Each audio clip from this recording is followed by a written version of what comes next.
Hi, everyone. I'm Sharon Goldstein, and I'm the director of our day school programs at Gateways. And I want to welcome you all to our fourth webinar this year in our mental health series. Our mission at Gateways is to provide high-quality special education services, expertise, and support to enable students with diverse learning needs to succeed in Jewish educational settings and participate meaningfully in Jewish life. Gateways has expanded our programs in the area of mental health and wellness with our goals to raise awareness, decrease stigma, and provide tools to support our young people who are struggling with mental illnesses. We offer educational trainings to parents and educators. We partner with the Brookline Center for Mental Health to bring mental health clinicians into the local day schools to provide individual therapy with students and offer wellness programming. And we have established a bridge program in 2 of the local day schools for kids who need a little bit more mental health support. We are so grateful to the Miriam Fund of Boston's Combined Jewish Philanthropies for sponsoring this important webinar series. And I'm going to turn it over now to my colleague, Dr. Rachel Shine, to introduce our speakers. Rachel? Thanks, Sharon. So I am thrilled tonight to introduce 2 speakers. The first is Bianca Romano. Bianca is a survivor of the mass shooting that occurred on Valentine's Day 2018 in Parkland, Florida. 5 years past that life-changing day, Ms. Romano fights actively against the stigma surrounding mental illness, specifically complex PTSD, by speaking out regarding the effects of trauma on the mind and body. Through her public speaking, Ms. Romano has spread awareness regarding the mental illness and gun violence across the nation and the world. In her free time, she spends time majoring in international studies at University of South Florida, hanging out with her support system and playing ultimate frisbee. So following hearing Bianca's story, we will hear from Michelle Graff. Michelle Graff is the founder of Cultivating Human Resiliency and the author of the Compassion Fatigued organization. She has worked with children and families impacted by trauma in a variety of capacities for almost 30 years. Michelle now focuses on helping the helping professional by providing training and consultation to both public and private human service agencies. So we are thrilled to have both Bianca and Michelle with us today, and we're going to start with Bianca. Thank you guys so much for that introduction. So I'm going to tell a story basically about my last 5 years living with PTSD. So here we go.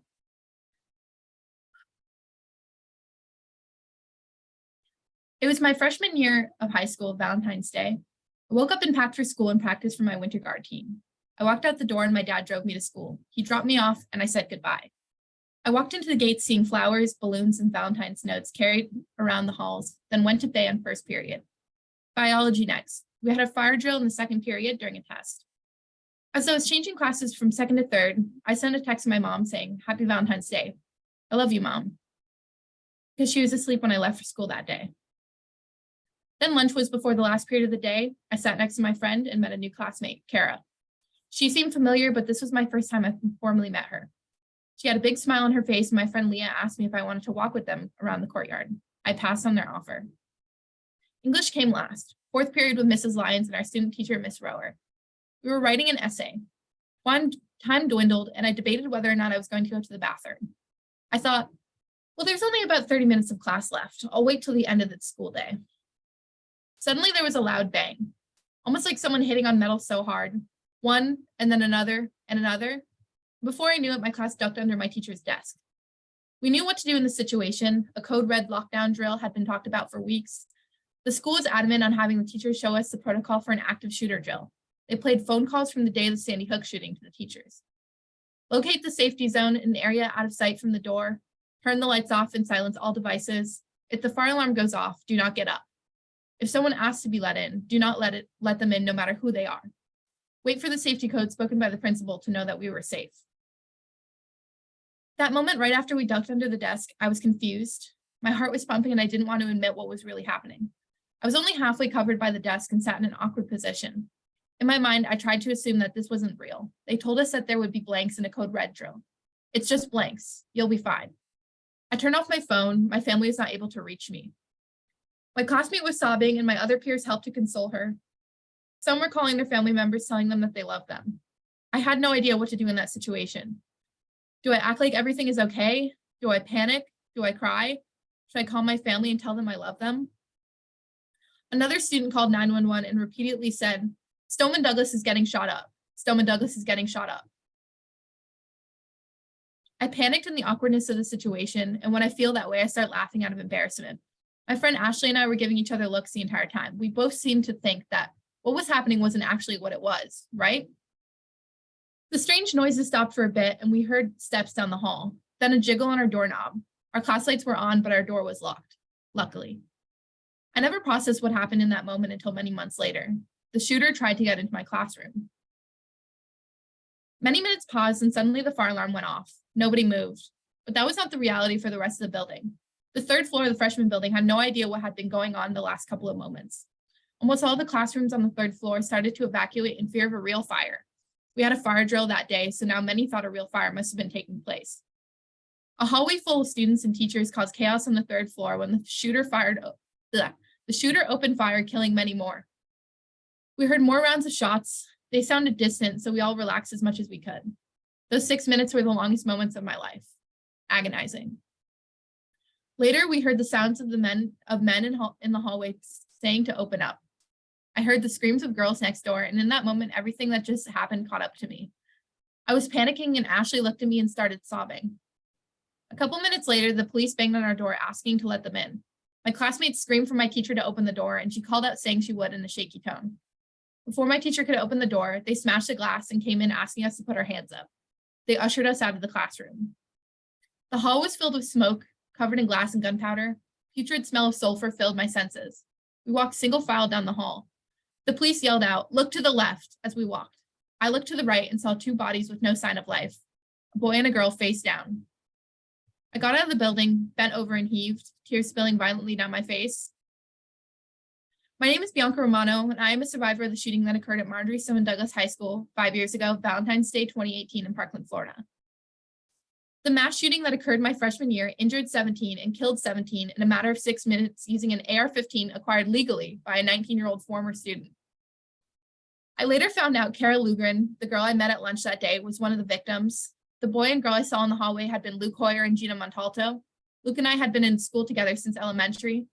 Gina was on my winter guard team with me. Alex Schachter, another student who lost his life that day, had been in the marching band with me, and I always think back to the Halloween I spent at his house with my family and friends. Days passed in a blur. Candlelight vigils were attended and political protests sparked. We called BS shouted in the streets of where I used to peacefully walk to school. News stations flooded the scene and pushed to talk to our traumatized community. I couldn't tear my eyes away from the news. The people I grew up with were killed. My thumb scrolled through social media, seeing celebrity after celebrity talking about us. Videos and pictures of that day spread around and showing horrifying images. They will never leave my mind. The first funerals I attended were for my young peers. I never thought I would see the caskets of the people I saw innocently walking down my school hallways just days before. Before I even had the chance to catch my breath, my school was suddenly a part of an agenda. The Parkland survivors stood up and marched to the Capitol, pleading for change in legislation. Eventually, the media and the political outrage quieted down a bit. The attention on my school dwindled, and now we were left dealing with new security measures and plastic see-through backpacks. We had #MSC Strong slapped on our backs and the pressure of the entire world watching us go back to school.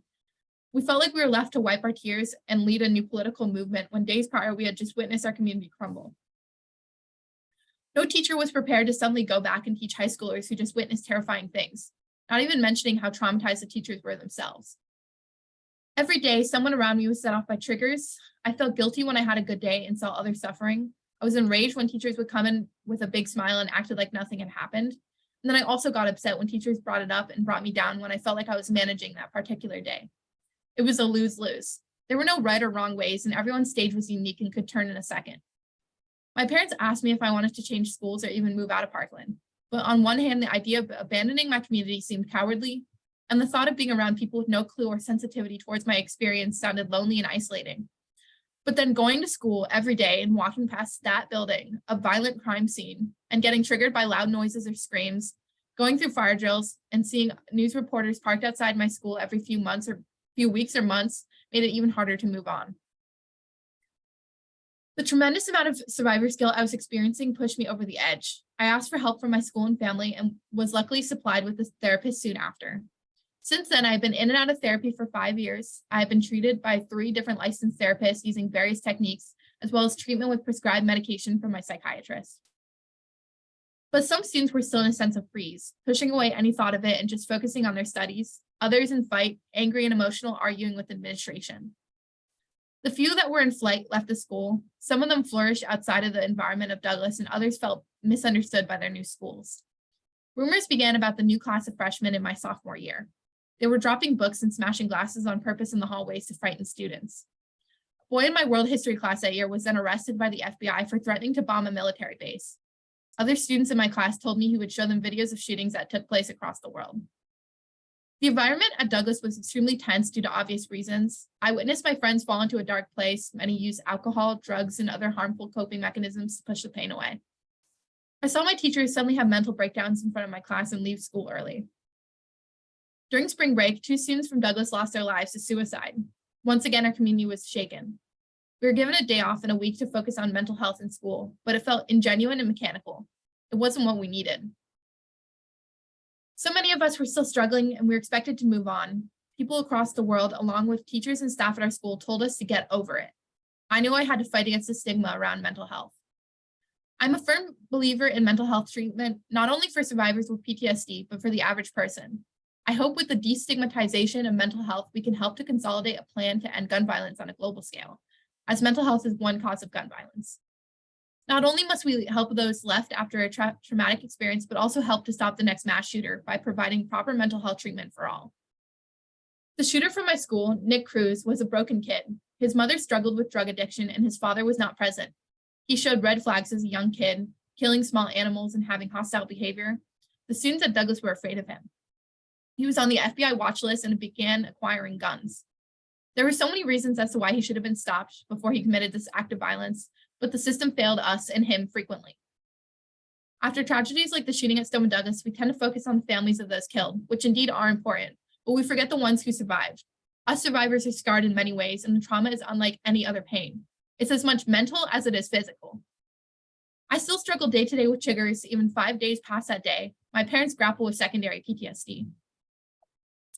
Now that I am in college, Valentine's Day 2018 is far from the forefront of my mind, but I am still reminded of it. 2 of my friends from Douglas live in my dorm building. Last semester, we had 2 false fire alarms in the middle of the night. My friend was thrown into reminders of that day when the fire alarm went off and panicked.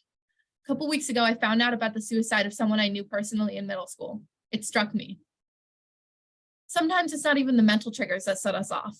On a Wednesday night last semester, I was at Frisbee practice. My adrenaline spiked due to how much running I was doing, and suddenly my body began to panic. Despite knowing I was safe, my body was still having a physical reaction to the adrenaline. I had to step off the field and take 5 minutes to calm myself down.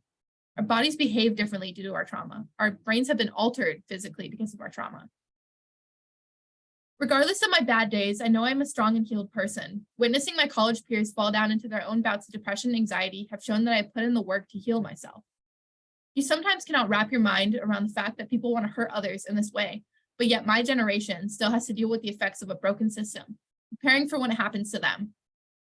Now I'm taking the steps to ensure that people never forget what happened at Stoneman Douglas, Sandy Hook, Saugus, Santa Fe, Virginia Tech, Columbine, Michigan State, and what could be the next. I would like to end by stating the names of our fallen Eagles. May they rest in peace. The 17 that passed that day. Alyssa Al-Hadef, 14, Scott Beagle, 35, Martin Duque Anguiano, 14, Nicholas Duaret, 17, Aaron Feiss, 37, Jamie Gutenberg, 14, Chris Hickson, 49, Luke Hoyer, 15, Carrie Lugren, 14, Gina Montalto, 14, Joaquin Oliver, 17, Elena Petty, 14, Meadow Pollock, 18, Helena Ramsey, 17, Alex Schachter, 14, Carmen Shentrup, 16, Peter Wang, 15. The 3 who lost their battle to grief: Sydney Aiello, 19, Calvin Desier, 16, Richard Wei Wu, 18. Thank you.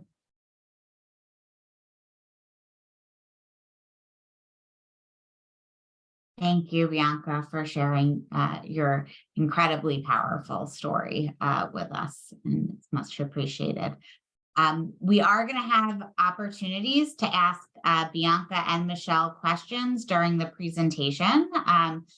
So I encourage you to put your questions either in the chat or the Q&A, and I will moderate them and ask them as we kind of move along. So Michelle, welcome, and thank you for joining us. Thank you. And Bianca, thank you. Your courage is commendable. I really appreciate you telling your story today. Thank you. I am going to put up my share screen.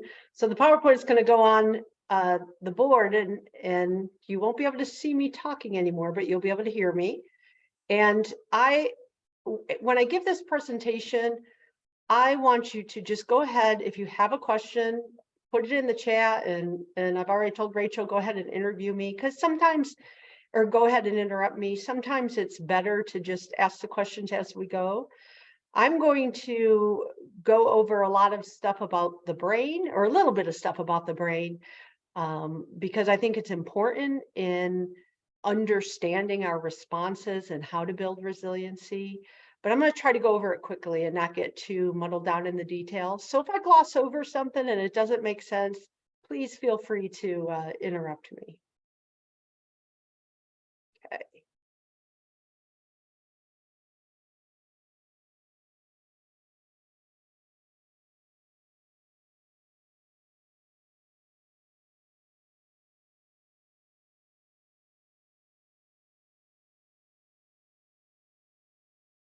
Okay, now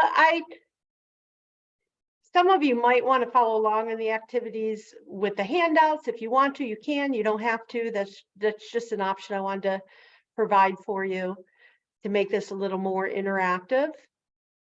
And I want to first start with just what we mean by resilience. I think there's some different ways to look at resilience, some different parts that I want to cover today.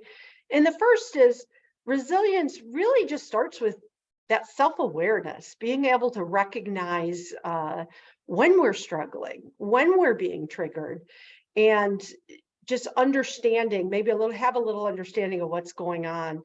The second is that ability to, you can call it reset, restore, when we're triggered, just getting back to that feeling of safety and connectedness.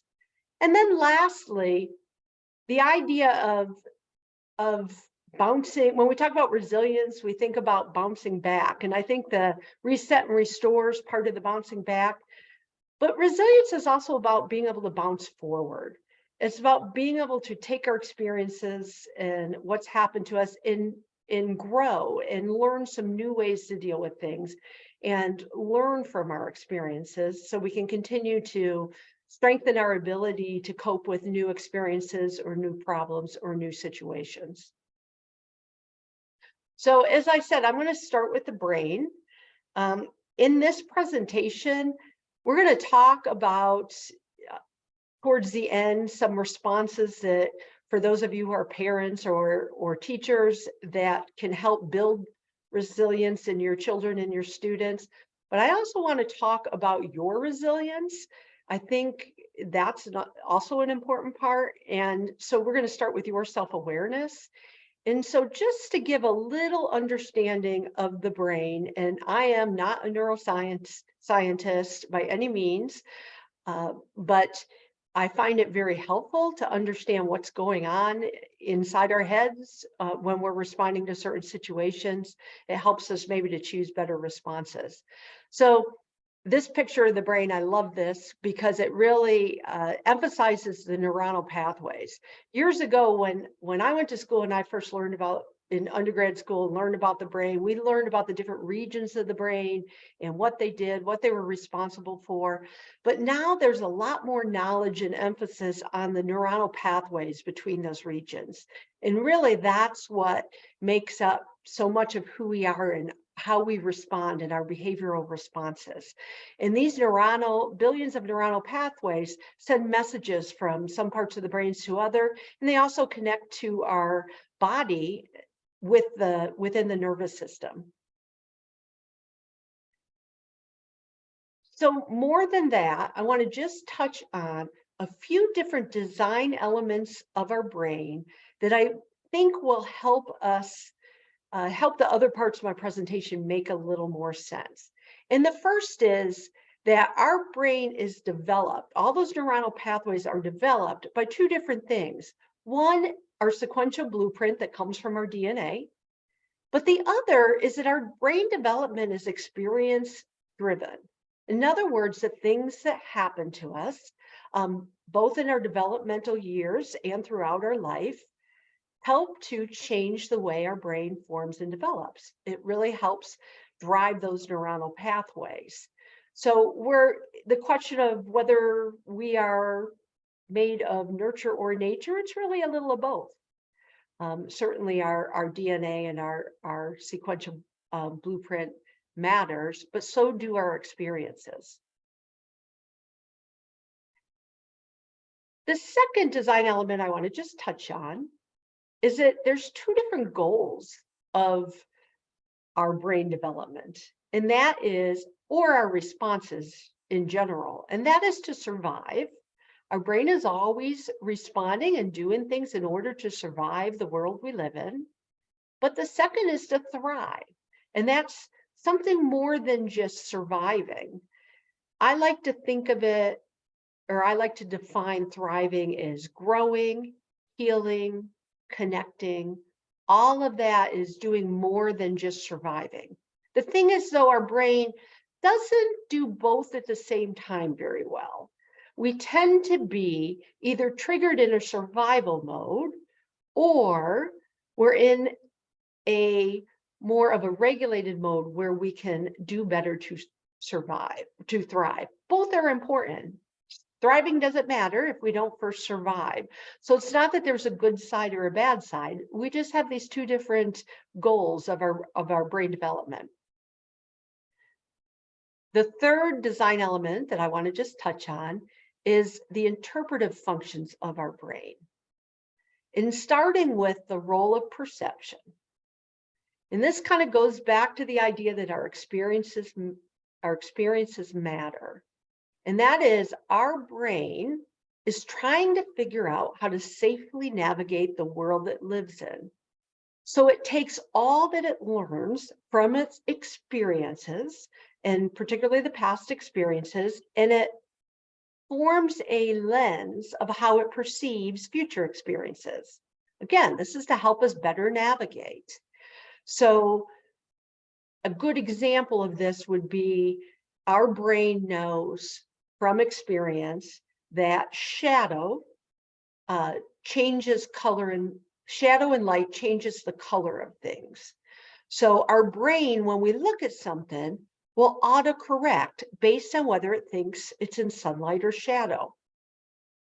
A good example of this is, you might have remembered maybe about 5 years ago, there was a picture of a dress on the internet that went viral. And some people saw it and thought it was a blue and black dress. Other people thought it was gold and white. And a lot of people thought this was just a hoax. How could we all be seeing this so completely different? The reason why that occurred was because the photograph was taken in such a way that it was really hard to tell whether that dress was in bright light or in a dark shadow. So depending on how our brain interpreted it, that's how we saw the color, because our brain automatically adjusts. If it thinks it's in shadow, it automatically makes the color appear lighter to us. If it thinks it's in darkness, it thinks it's in bright light, it automatically makes it appear darker. So depending on how your brain perceived that photo, you're going to see it differently. Now that works for not just visual interpretive functions. It works for almost everything we experience. So what that means is our past experiences are going to shape the way we perceive a current event. It's going to tell us what is safe, what's not safe. It's going to change the way we perceive how we get our needs met. It's going to change how we just even interpret a different situation, which sometimes explains why one person could have the same experience but interpret it differently or feel differently about it. The second interpretive function is our emotions, or our emotions. And emotions, they're not really either good or bad, they're just necessary. Emotions are designed to help us navigate the world. They help us interpret things. And now the best way for me to explain how is by using the metaphor of a GPS. Probably all of you have GPSs in your car or on your phone that you use to navigate. And GPSs are pretty amazing, I think. The way they work is that you have a signal that bounces off a satellite that tells you or pinpoints what your current location is. And then it uses program maps to tell you which way to go. And it works pretty well, just as long as you're connected to the signal and you're operating off of a current mapping program. If anyone's ever used a GPS and somehow the satellite signal gets cut off, or it's a really old program and it's not updated, so it's operating under an old map, you notice that sometimes it doesn't work as well as it should. That's just like emotions. It's a great analogy for that. Emotions, when we experience something, we tag it with an emotion. The part of our brain that stores emotions and memory is in the same region. And so then when we encounter something again, our brain uses that emotion to tell us where we are and then give us some ideas about how to navigate that situation. But just like your GPS, if you're not connected to your emotions, or you're operating off of an old map or preconceived ideas or old ideas, then you get stuck and they're not as helpful. So it's a great analogy, and we'll go back to that a little more or a little bit later when we talk about emotional resilience, why it's so important that we're able to feel our emotions, but also that we maybe take a look at our old maps and see if they're still relevant to today. The fourth, and I think most important design element of the brain that I want to talk about today is our relationships, or the power of relationships. We are all designed to connect. It's just the way we're made. And that connection to others is necessary both for our safety and protection and to nurture and grow. And we're designed as children, we learn so much about how to navigate the world by our attachments with our caregivers. And of course, you can understand how there's safety in numbers, and our brain knows that. So it automatically drives us to connect in times when it feels unsafe. And that's real important to remember, because it's part of both those survival responses as well as those thriving responses. And as I said before, both are important in our development. The reason why I use pictures of rabbits to describe the power of relationships is because they're also really good symbols or metaphors for our survival responses. When I talk to children or even adults about fight, flight, and freeze response in our brain, I always use rabbits as an example because I kind of like rabbits, but also they're a great example. Rabbits are prey in a world of predators, but they're very good at finding ways to survive. And one thing they do is they freeze if they're in an unsafe area or an unsafe situation, so that they go unnoticed by the threatening predator. But they also have big back legs that are really good at fleeing a situation. They can zigzag and get away pretty creatively. And most people don't realize this, but if you corner a rabbit, they can also fight. They have sharp little teeth and they have strong back legs to kick with. But there's another survival skill that rabbits really demonstrate well. And that is, and I'm not sure if most people don't know this, but rabbits have this ability to thump. And that is they take that back leg and they pound it on the ground. And the reason for this is because rabbits are social beings. They live in warrens with a bunch of other rabbits, and the warrens are underground. So when a rabbit feels threatened, one of its first instincts is to pound its feet on the ground, sending that vibration out. And what he's doing is he's calling his tribe. He's connecting. And connect is really one of the most powerful survival skills we have. So going back to the brain for a little bit, and then I will, I promise you, move on to the building resiliency part here in a second. Our brain has a part called the amygdala, and it's a region of our brain that's responsible for sending our threat signals or interpreting our threat signals and sending those survival responses. It's also the center of our pleasure responses too. Our brain's designed to move towards things that are pleasurable and life-serving and away from things that are dangerous and life-threatening. But this part of our brain, our amygdala, is connected to all the rest of our brain and the rest of our nervous system in a way that it interprets data coming in, but it also sends signals going out. It interprets the data coming in from all of our senses. So from our body, from our visual senses, our hearing, and it takes all of that, but it also gets data from our hippocampus, which is where our memory and our emotions are. So it's not just using the new data, it's also getting information from the old data, and it's deciding how to respond. And that's important because when it sends out a response, it's first going to send a response to our autonomic nervous system. And our autonomic nervous system is the part of the nervous system that controls the things that we don't have to think about. So our breathing, our heartbeat, the things that just happen autonomically that we don't consciously do.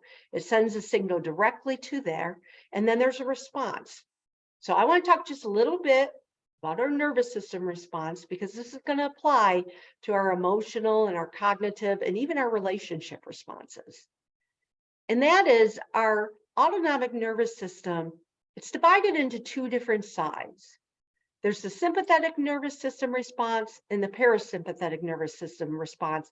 And actually, you don't need to remember those. It's easier to think of it as our responsive mobilization or responsive rest. In our responsive mobilization, our body starts to react by increasing breathing. So we get more oxygen to the lungs. It increases our heart rate. It constricts our muscles. It concentrates blood flow to our large motor skills. It's preparing us, or our large motor areas or muscles, because it's preparing us for mobilization. It's preparing us for fight or flight.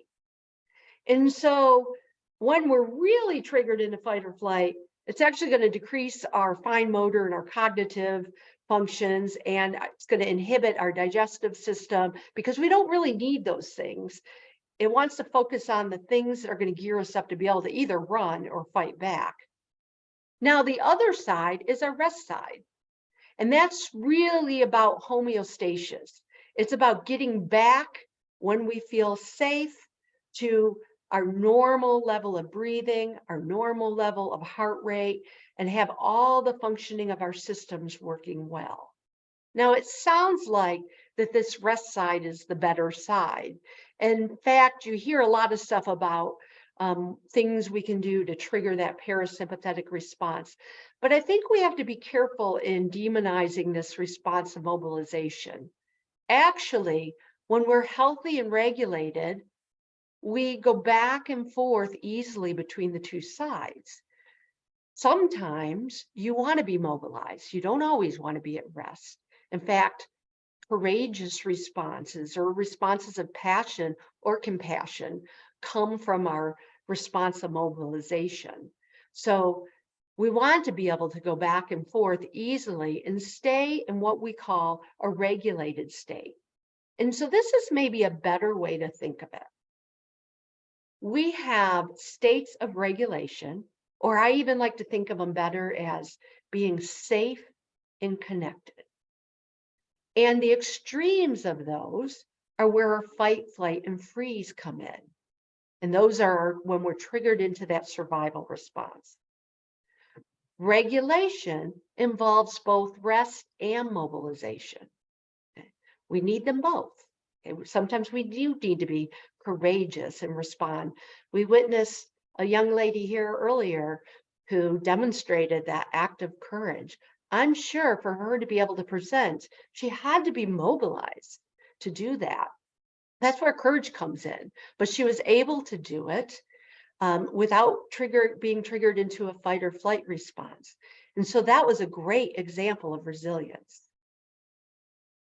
Now, when we've experienced trauma, or when anyone's experienced trauma, which all of us at some points or the other in our life have traumatic experiences, what happens, especially if they're repeated, is that window of tolerance gets shrunk.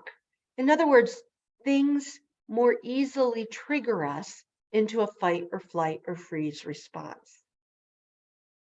What we want to do in building resilience is actually to widen that window of tolerance so that we can be mobilized, we can be at rest, we can have that regulation in which we feel safe and connected without being triggered into those responses. And so that's what I want to talk about for the rest of my presentation, is ways that we can both recognize when we're triggered, reset or restore back to being safe and connected, and to widen our window of tolerance so that we can become more resilient for our next opportunities to respond. What I just described were physical responses or our biological responses, but really stress or threat responses happen in our thoughts, they happen in our emotions, and they happen in our relationships. There's such a thing as emotional regulation or regulation or cognitive regulation. And so we're going to talk about in all three of these areas, different ways we can build resilience. And let me just give you some examples of what I mean by that. We already talked about our body responses, what fight and flight and what freeze might look like. Emotionally, fight and flight can look like anger and anxiety. And I'm not talking about the feeling of being angry or the feeling of being worried about something. You can be well regulated and have those feelings. Anger and anxiety are the extremes when our feelings get sort of all clustered together.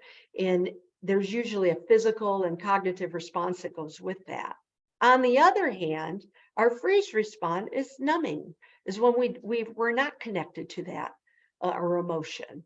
And sometimes that's a way our body responds or our brain responds to emotions that feel overwhelming to us. We just numb them. Dissociation, right? Pardon? Dissociation can be like numbing. Absolutely. That's another example of a freeze response. Dissociation, I think of as it can be both emotionally as well as cognitively. We can actually dissociate from feelings. We can dissociate from sort of our memories, or even, minimizing in some ways is a type of freeze response cognitively. Our fight and flight response, when we think about in our thoughts, it can be defensiveness. These are just examples.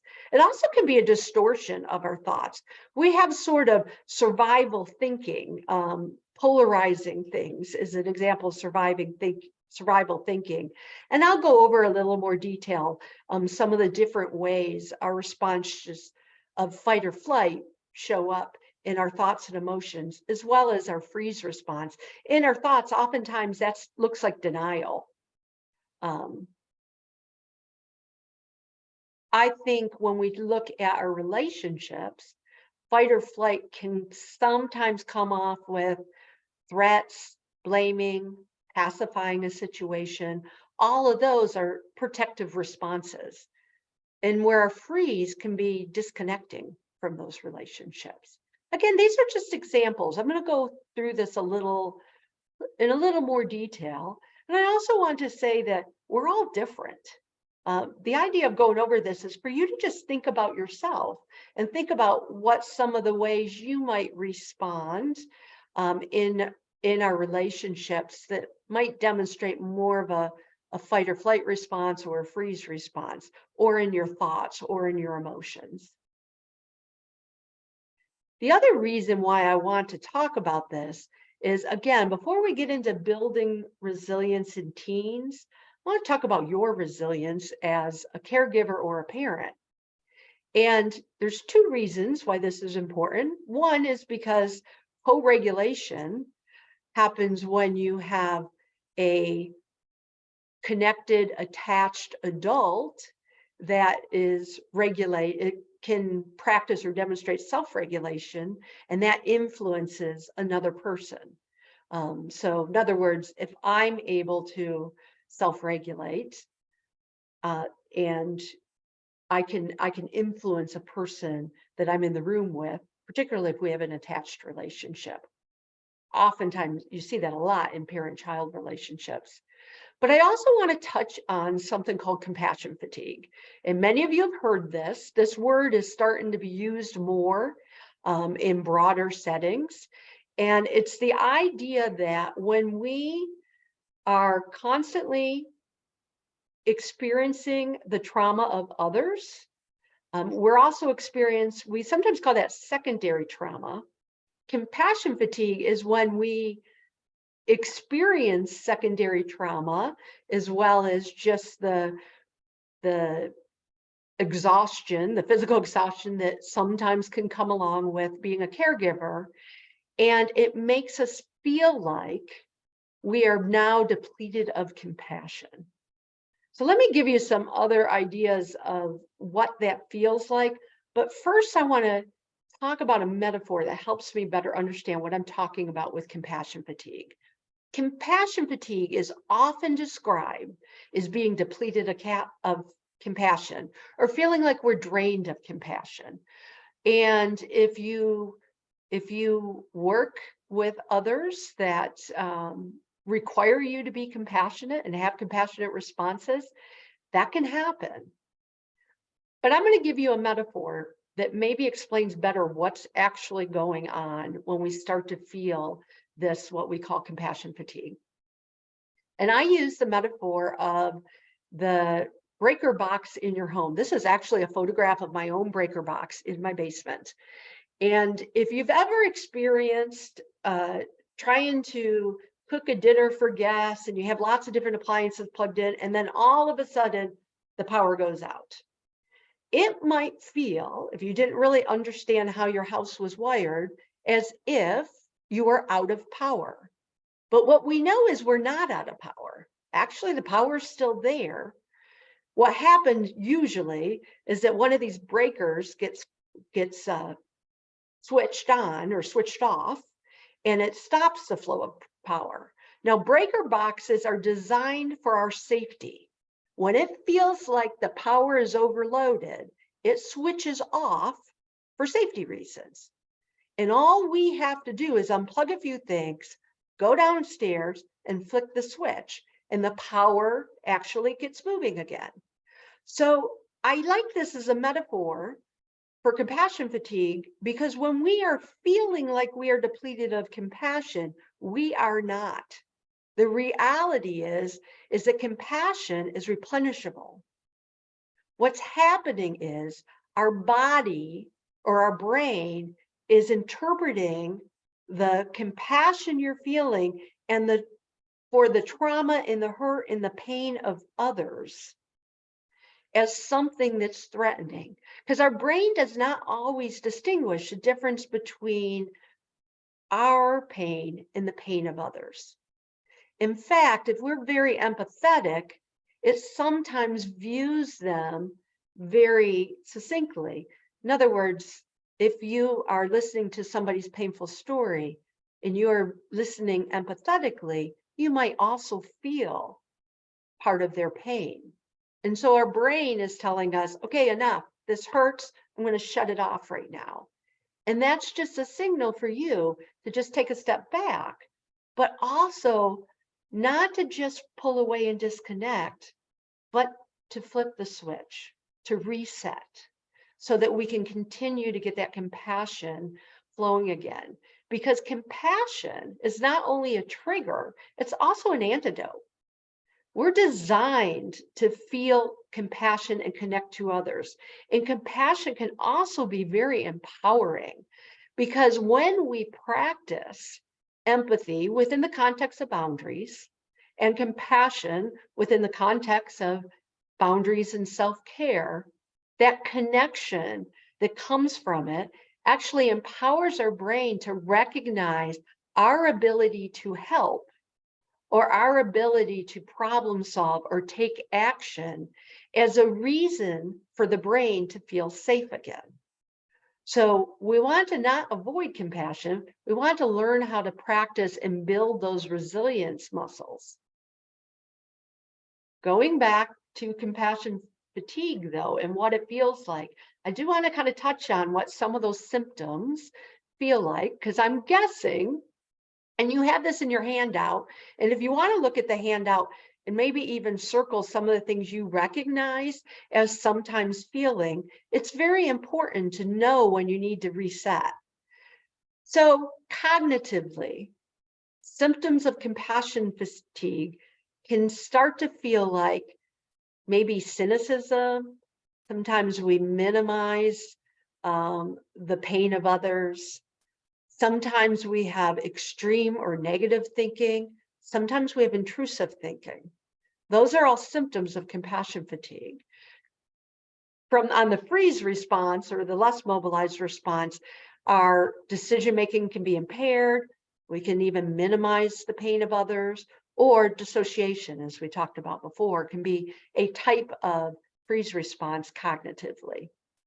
Emotionally, that mobilization or that fight-flight response might look like irritability, anger, anxiety, despair, irrational fears, and the disconnect side or the freeze side, depression, dread of work, diminished enjoyment, numbing, and detachment.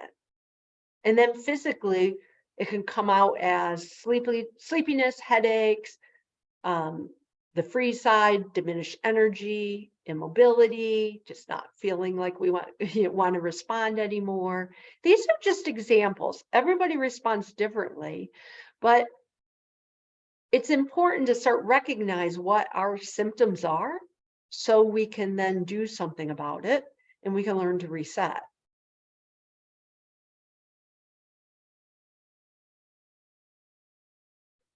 Remember that co-regulation begins with self-regulation. So we're going to talk a little bit here about self-regulation. And there's another handout that you're welcome to follow me along. Kind of looks like this. And this is our when we talk about self-regulation, we're really talking about that reset that I talked about. This is how we bounce back, maybe. And it's when we feel triggered, it's how we then get back to feeling safe and connected. Now, you might notice, this is a tool that I use. There's not one good resource for this. There's many resources, and different things work for different people. But I would encourage you to find things that are not just calming, but also connecting. We often I believe, overemphasize the idea of calming. We say this all the time, calm down, or, you've probably heard yourself say that. If your child is escalating, you might tell them to calm down, or you might tell yourself to calm down. And I think in some ways, calming is overrated. It's great to feel that safe sense of safety that comes with calmness, but we can't be calm all the time. Sometimes, especially if we are triggered into a freeze response, we actually have to connect. So we want to use responses, or we want to have in our toolbox responses that are both calming and connecting. And so I'm going to give you some just examples of what these are. We don't have time today for me to give you a lot of examples, but hopefully this is something that you can continue to research and learn and grow and find some more ways. This would be a great, you could adapt this for your teen to make more sense to them, or maybe you could just use it as it is. But when we talk about calming and connect responses, we also have top-down calming and connective responses, as well as bottom-up. And here's what I mean by that. Top-down is when we engage our brain or our frontal lobe or even our limbic system to send a message back to our amygdala that everything's okay. Bottom-up is when we use methods that send a message to the amygdala from our body, or so physical responses. And the reason for this is, remember that our neuronal pathways are bidirectional. So just as if the amygdala interprets a situation as a threat, it sends out a threat response. For example, if it's triggered into a fight response, maybe you'll experience some lack of, you'll experience, or you'll feel your body sort of shutting down or pulling resources away from your digestive responses. In other words, if we're triggered into a fight response, we may experience dry mouth. If you're really nervous, you sort of lose that ability to create saliva, because that's part of your digestive process. So doing something like taking a drink of water. I actually needed a drink of water, so doing something just like that sends a signal back to your amygdala that, okay, our digestive responses are flowing, everything might be okay. And so it's triggering your brain to think that you're in safety, and it starts us moving back to feeling safe and connected. Another example of that would be just a calming response is just in our breathing. When we slow our breathing down, we're actually triggering or sending a signal or a message of safety back to our amygdala, because our amygdala thinks when it's immobilized, we need to increase our breathing. So if we can slow it down, it actually sends a signal of safety back to our amygdala. Now, breathing can be a calming response, and it can be a connective response. It's an example of how we move back and forth between those neuronal responses. When we inhale and fill our lungs, that's actually a very connective thing to do, because we're filling our lungs with oxygen. But when we exhale, especially if we slow it down and extend that long exhale, that's a calming response. So learning how to do deep breathing is one bottom-up way to feel safe and connected. Some important top-down ways are things like positive thinking, maybe calling a friend or connecting to somebody, processing your emotions. One of the most beneficial things we can do in terms of a top-down resource to help us reset in a situation is just actually giving a name to our emotion. Once we name an emotion, we're better able to face it and feel it. And remember, feeling our emotions are very important in using our emotions as a way to help us properly navigate. We don't want to be disconnected to our emotions. We want to connect to them. So just labeling that emotion not only connects us to our emotions, but it's also it actually takes your frontal lobe to come up with a name. That's a function of our frontal lobe. So naming an emotion actually is sending a signal to your amygdala that, okay, I got this. I'm aware of the situation and I'm able to move through it. Those are just examples of, again, there's many more different types of regulation resources, and that's only one part of building resilience, because we want to learn to recognize, we want to learn to reset, but we also want to expand that window of tolerance. One more, this is another regulation response. It's really quick. I just want to show you, but this one it's kind of a mindfulness or grounding activity. And that's just taking this time to use gratitude to reset. Gratitude is a wonderful skill for many reasons, because cognitively, it's actually training your brain to look at the things that you are thankful for. And when you train your brain to do that, you actually more readily recognize the assets and the resources of a situation. Our brain is actually geared to cognitively find the negative things. So we want to train it to be able to find the positive things. And so this is a 3, 2, 1. It's kind of a countdown grounding activity. And you start by noticing 3 things in your external environment right now that you can see, hear, touch, or smell that you are grateful for. So if you want to try this at home right now, just look around and find 3 things that you can see, hear, or smell that you are grateful for. If I were to do this right now, I would look around and I can see my cat sitting right off the side of my computer where he likes to be. I can hear the ceiling fan, which is creating a nice breeze because it's a very beautiful sunny day. And I can feel the sunbeams hitting me from the window to my side. Because again, we're having a beautiful spring day here in Kansas City. All things I'm grateful for. The 2 then, you want to think about 2 internal things that you're grateful for. That can be an emotion. That can be an attribute that you have that you're grateful for. It might just be a physical feeling. I'm grateful that I'm full because I had dinner right before this webinar.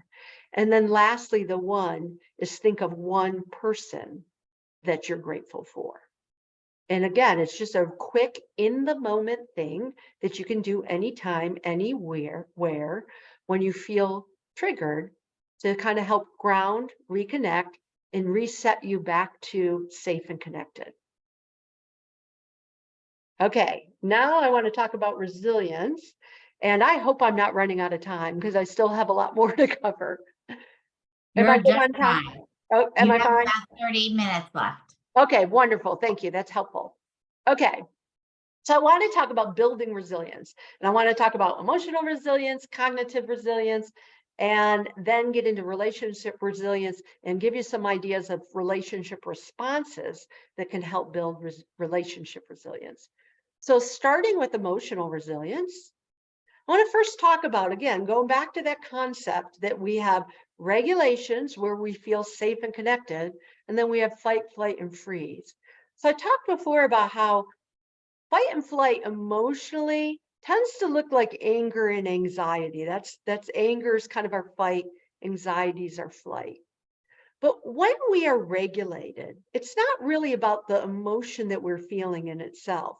When we are regulated, we can feel a variety of emotions, good and bad, or what we might consider good or bad if we were going to put a value on an emotion. And we have this whole range of emotion available to us, and we can discern between them. We can even actually feel more than one emotion at a time when we're well regulated. Anxiety, however, as well as anger, are what I call cluster emotions. They're not even really emotions at all. When you're feeling anxiety, sometimes we can't even discern where it's coming from. That's kind of how you know the difference between being regulated and worried or concerned. Because sometimes we can have those emotions, but we know where it's coming from, and we can have other emotions at the same time. Where anxiety is where it just is all those emotions are all bundled up, and we can't distinguish one from the other, and it's real. Sometimes we don't even know where it's coming from. Same with anger. You can be mad or you can feel frustrated and still be regulated, and you know exactly the cause of it, and you can feel that as well as other emotions at the same time. But anger, sometimes it's not even anger at all. We call that sort of that's the outward expression of many different emotions. I mean, the emotion might be fear or sadness or something else, but it comes out as anger. And when you're angered in a triggered state, in a state of fight, sometimes not only do you not know where it's coming from, but you don't even know where to direct the anger. You've probably all experienced times when you're angry about something, and then all of a sudden you're angry at everybody, and anyone can trigger that anger. That's how we distinguish when we're in maybe a more triggered state of fight or flight emotionally. Where again, emotional regulation has a variety of emotions. We have a vast array of emotions, both good and bad. You can feel sadness, you can feel worried, you can feel fear, you can feel happiness, but you're connected to those emotions. You can distinguish them, you can discern them. And then our freeze response, of course, is that numbing. Sometimes we call that depression, or sometimes what we label as depression is really not sadness, because you could be well regulated in sadness. It's really when we start numbing those emotions, because when it's hard to selectively numb emotions. So when you start numbing overwhelming emotions, you lose all those wonderful connective emotions too. So one of the things that I always try to encourage in terms of building emotional resilience, again, is that learning the names of our emotions, learning to be attuned to them. Even regularly, for classrooms, I often recommend having regular part of the morning routine, having children learn emotional vocabulary and go around and name their emotion that they're feeling at that moment. It's something actually I do with professionals. A lot of times if I do a training or a workshop in a smaller training, I start by having everybody in the room just name their emotion. And I have to confess, when I first started doing that, I struggled with it. I was not as emotionally attuned as I thought I was, because I wasn't raised to be emotionally in tuned or attuned. But it's a skill that comes with practice. And the more connected you are to your emotions, the more emotionally regulated you are, and the more emotionally resilient you can be. So even learning to say, I feel whatever, and even I feel because I need, when you can connect the emotion to the need, it's a wonderful skill to learn. There's an activity though that I like, and I think it's a great way to begin building emotional resilience. And again, this is not one of those one and done activities that you just do once and then, yay, I have emotional resilience. Emotional resilience is something you build and work on and practice. But it's the idea, again, of using gratitude to identify what I like to call gateway emotions. You have a blank one of these in your handouts. And these are the emotions that appear on the PowerPoint slide. Those are mine. And I'll explain what they mean in a second. If you want to do this, follow along and do this activity, you can come up with your own emotions. You don't have to use mine. But you start with naming the emotion or the emotion that you most associate with feeling drained. Okay. So this is just sort of the idea of this activity is to learn to feel the emotions before we're triggered. For me, it's sorrow. Sorrow is an emotion, or you could call it melancholy, but it's that emotion that I associate with feeling drained. It might be something completely different for you. We're all different. We all have different gateway emotions or emotions that make us more vulnerable to be triggered. Then I want you to write down the emotion you associate with being on edge. Okay. For me, it's worry. But on edge could be agitated, or, it might be a completely different word for you that makes you feel on edge. Then I want you to think about the emotion that makes you feel ready to explode. For me, it's frustration. And again, we're all different for different reasons because of our experiences, maybe disrespect, or if you feel pressured, that might be what really makes you feel ready to explode. So think about the emotion word connected with, not necessarily the situation, but the word connected to the feeling, that emotion that makes you feel ready to explode. If it helps, you might think of situations and then ask yourself what you're feeling. Then I always put, what's the feeling that makes me feel calm and safe? For me, the word is peace. And which is the emotion you most associate with feeling connected? And for me, that's joy. The next part of this is you go through and you think of the reasons why you feel grateful for those emotions. Now, the peace and joy is easy. The things that make you feel calm and safe or connected, it's easy to come up with why you're grateful for those emotions. They feel good. But the important thing is to think of the reasons why you're grateful for some of those triggering emotions or gateway emotions. For example, I'm grateful for sorrow because when I feel sorrow, it actually means that I'm connected to my fellow mankind.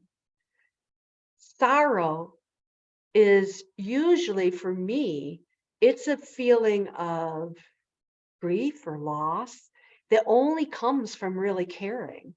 And sorrow is something that makes me feel like I have a shared experience with others.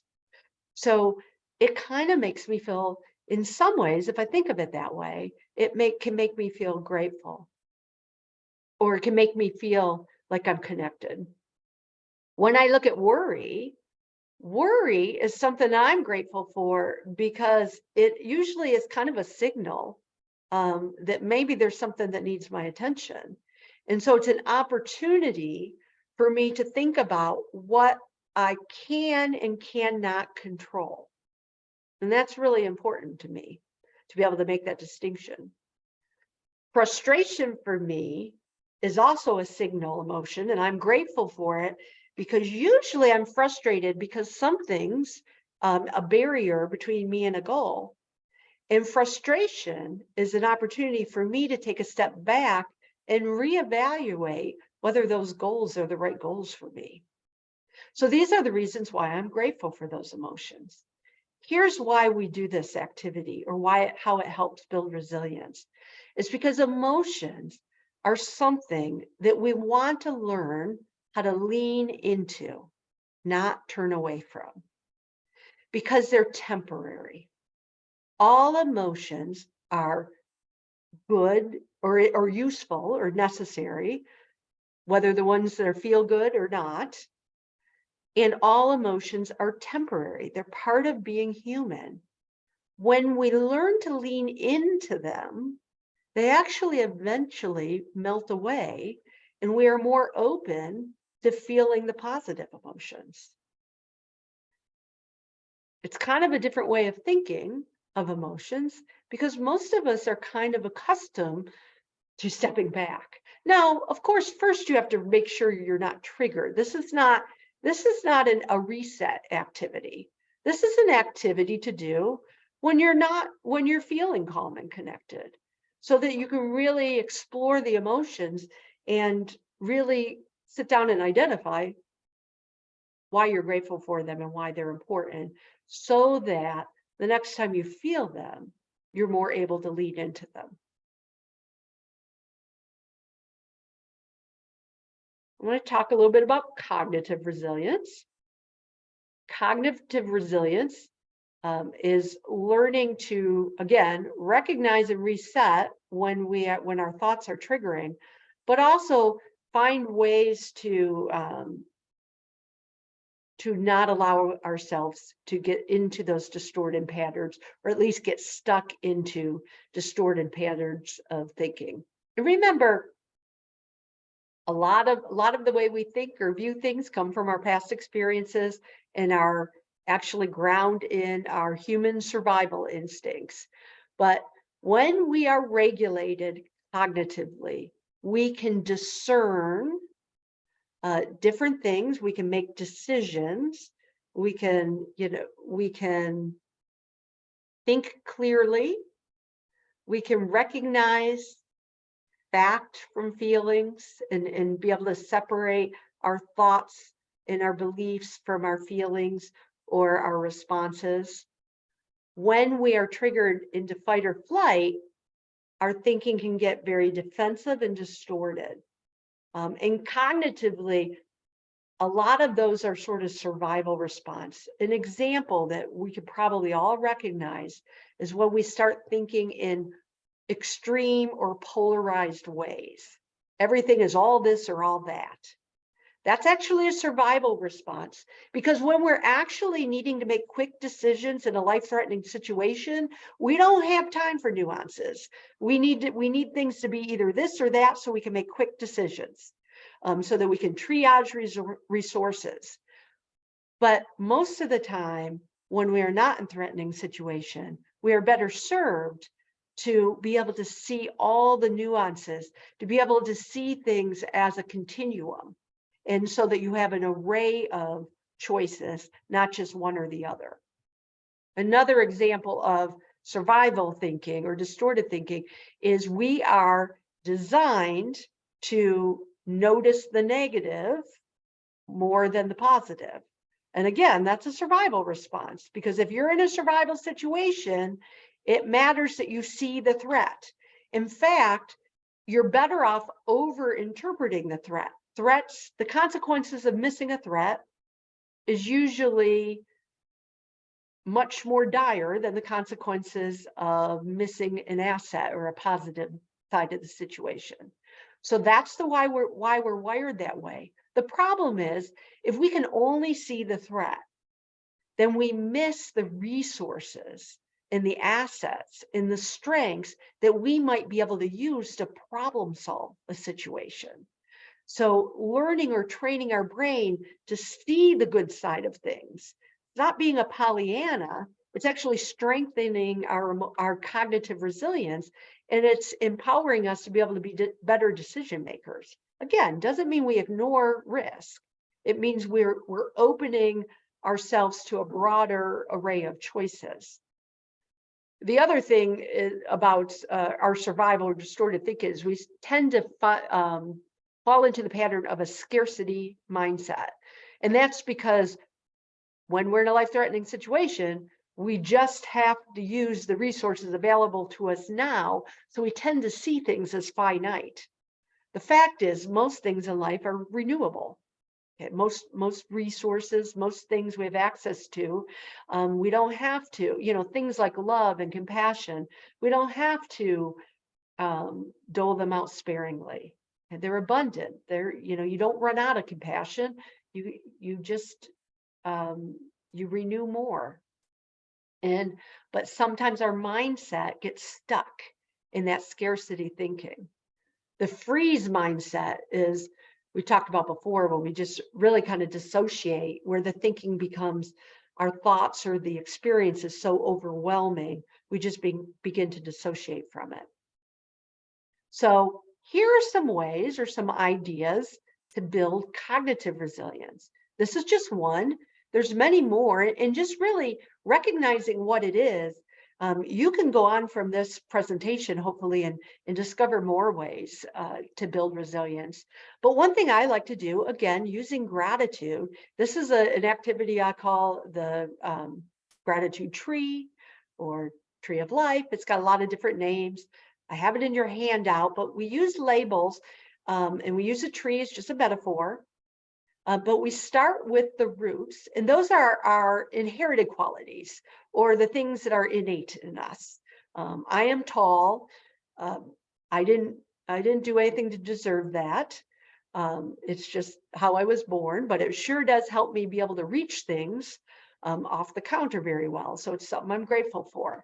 But it doesn't just have to be physical qualities. What are the inherited things, or what are the things that we get from our genetics that are part of who we are? And it can be characteristics too. I'm also stubborn, and I believe that was inherited. But these are our roots. And so we start there, and you choose the qualities that you are grateful for. The next is the trunk, and those are our learning experiences. The things that we have experienced in life, both good and bad, that we've learned from.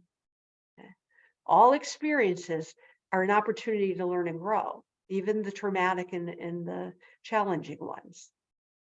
The next one are who are the branches that we label as the supportive people in our life. Again, going back to the power of those connections, we're all connected together, and there are branches. And so just labeling as many as you can. As a tree grows, it adds more branches. And lastly, what are our current strengths? And those are how we label the leaves of the tree. And again, there are strengths and our resources that we are grateful for. The idea of training our brain in a situation to recognize the resources. What are the assets that I can use to problem solve in this situation? It's something that we build, practice, and grow.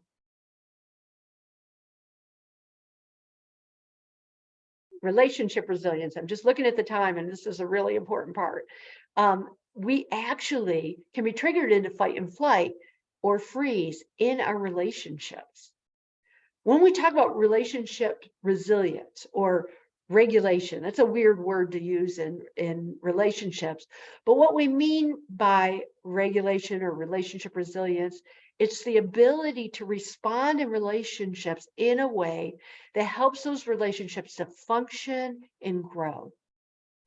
And healthy relationships or well-connected relationships have boundaries. And so it involves respecting boundaries, owning your feelings and behaviors, and allowing others to own theirs. It includes transparency, choice, collaboration. All of these are parts of healthy relationships. But I have to tell you, even though I train all the time about healthy relationships, in my relationships, I always joke and say, I'm a relationship expert as long as no one else is in the room. In other words, all of us can be triggered in relationships because relationships are probably our most vulnerable experiences in life. In order to connect to someone, you have to really be pretty vulnerable. So it's not uncommon for us to respond in relationships in a way that are displaying fight and flight responses. Okay. Again, these are protective responses. If you've ever had a relationship in your life, you've probably experienced some sort of relationship trauma. Most of us don't get through life without that because relationships are vulnerable. Oftentimes we can be triggered to respond in a way that is more of a demonstration of a fight or flight response. And these are just examples of those protective responses: threats, coercion, blaming, labeling, finger pointing, guilt trips, avoiding, minimizing emotions, manipulating, pacifying, secret keeping. All of these things, we've all probably done some of them at some time or the other, are our ways that we've learned to protect ourselves in relationships. Okay? And we can learn relationship patterns. Some of them are healthy, some of them are not so helpful. And so if you think about it in terms of protection, it kind of makes a little more sense. And I'm going to show you another diagram that might be another helpful way of looking at it. Our freeze responses not only include disconnection, but also abdicating responsibility, which is really another sort of boundary violation. All of these responses encroach into boundaries or start to violate the boundary of others or about our own boundaries. Let me show you a different way of looking at this. This is something we call, it's called sometimes the relationship triangle, the trauma triangle, the drama triangle. It's been around for years. It was just, it's part of transactional analysis that was discovered or used back in the 60s. Now we use it in trauma-informed care or in trauma training or trauma-informed training. And basically, it's that we all have this tendency to take an unhealthy role in a relationship when we're triggered. And these roles are labeled as victim, persecutor, or rescuer. I'm not personally a big fan of labels because what I want you to recognize here is when we talk about victim, persecutor, or rescuer responses, we're talking about the pattern responses. We're not actually talking about being victimized or being a persecutor. And so I really hesitate to use labels like this. It's really just about our responses when we feel triggered. And really a better way to think of it is these are our fight, flight, and freeze responses. When I'm feeling triggered and into a fight response, I'm going to start to threaten because I'm going to start to coerce or do something to try to get somebody to do what I want them to do in order to make myself feel more safe. The flight response, sometimes we call that the rescuer response, but really rescuing is different than just helping somebody. Rescuing is about when we've crossed into a boundary and we're fixing something for someone that's not ours to fix. And the other way we can tell we're doing a rescuer response is ask yourself how you feel. Usually a rescue response is something we do to alleviate our own uncomfortable behaviors. So or feelings. So I might be feeling uncomfortable because of someone else's response in a relationship. And so I am then motivated to maybe respond in a way to try to stop that uncomfortable feeling, but it's not my feeling to stop. We need to, in healthy relationships, we allow people to have their own feelings without feeling the need to go in and fix it. And that's easier said than done. Again, this is not about pathology. This is about human behavior. All of us experience these things in relationships. The secret is just being aware of it and recognizing when we use these things in relationships. I can think of times where just even in the last year that I've been in an argument with someone I cared about and then afterwards saw, gosh, I was really kind of blaming them or giving them a guilt trip. Or, you know, if I take a step back and I'm out of the emotional situation, sometimes that can increase my level of self-awareness. But that's something that we all strive to work on and grow. Another way to respond, and I think this is helpful, particularly for parents and caregivers. When I was working with young people, it's easier. There's a different level because you have sort of a position of power over them. It's easy to get triggered into a threat response or a persecutor response or a kind of exerting your power over them.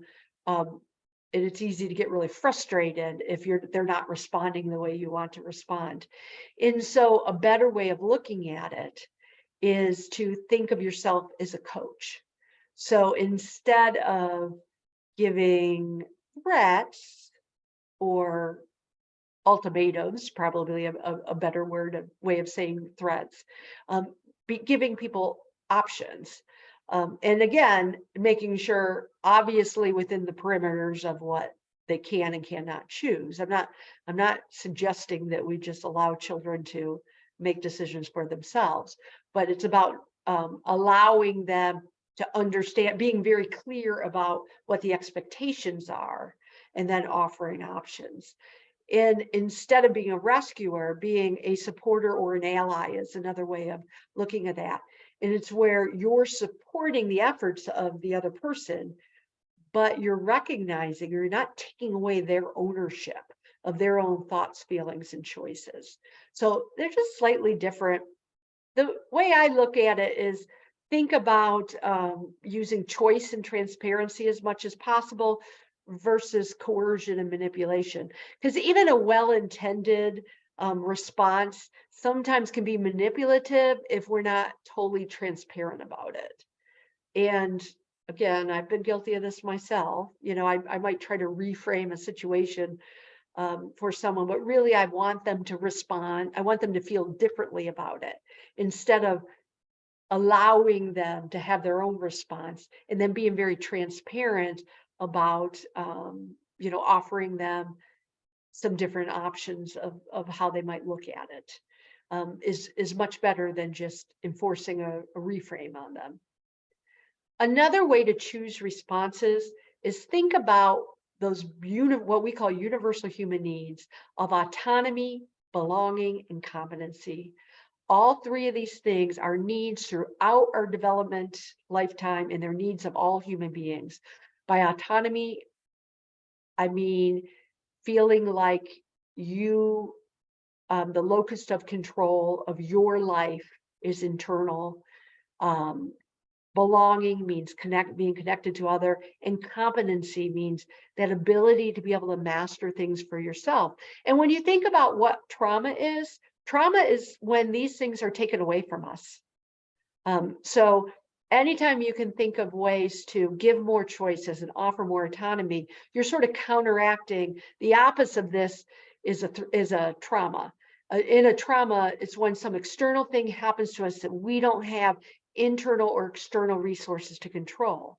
So when you're helping people feel more connected by affirming them and validating them, you're giving them more sense of connectiveness. When we're giving them more choice, giving them voice, we're giving them more autonomy. And again, they're giving them back that internal locus of control. And competency, I just want to say, I know you want time for questioning. When we talk about competency, it's not just about helping people learn and grow. It's also about allowing them to make mistakes. Okay. Our goal is in resiliency when we're working with children is not about them always staying calm and in control. It's about sometimes allowing them to make mistakes and experience hardship, because that's how we learn grit. That's how we learn resiliency. And I know that's hard as a parent to allow mistakes. We want to safely allow people opportunities to make mistakes so they can heal, learn, and grow from them. Okay, I have more to talk about, but I recognize it's near the end, and I don't want to interfere with people's opportunities to ask questions, not only of me, but also of Bianca. So I'm going to go ahead and end it there. Thank you, Michelle. Does anybody have any questions for Michelle or Bianca? You can put them in the chat or in the Q&A. I'm not sure if anybody. I know we are nearly out of time. So I did put the feedback survey in the chat if folks can fill that out. And also thank you to the Miriam Fund and Gateways for hosting this wonderful webinar, and to Michelle and Bianca for providing us with such great information, and Bianca for sharing your story. So, folks. Thank you. Great.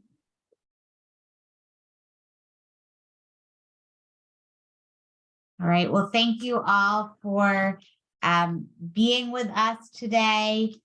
We will have a webinar, our final webinar of the year on June 7th on building resilience, not building resiliency, on bullying in teens and bullying prevention. We do have one question. Is there an age upon which it becomes even more difficult to build resiliency?